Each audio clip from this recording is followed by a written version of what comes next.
As many as 200,000 Jackson County taxpayers have been victims of an assessment process that violated state statute and trampled on their rights. The Missouri State Auditor is blunt as he lays out his audit of the Jackson County assessment process. The audit finds every assessment of more than a 15% increase should be invalidated. I'm John Holt. I'm Lauren Halifax. Auditor Scott Fitzpatrick held a news conference this afternoon at the State Office Building downtown.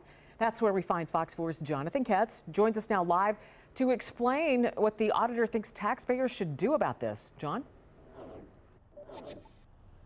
That's right, Lauren and John. His advice to taxpayers in Jackson County, Missouri is to pay their taxes under protest as they're due by December the 31st.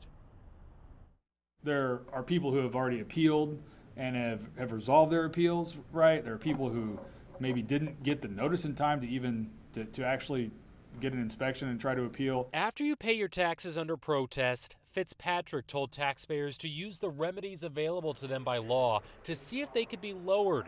County legislator Sean Smith has an idea for what that could be. I'll have to ask the chairman to schedule an emergency meeting, and in that legislative action, I'll be asking for the State Tax Commission and the Board of Equalization to take action to set a cap of a 15% increase. That was also one of the remedies Fitzpatrick recommended during his news conference on Monday. But what about people who've already paid their property taxes for the year? Would the county refund them?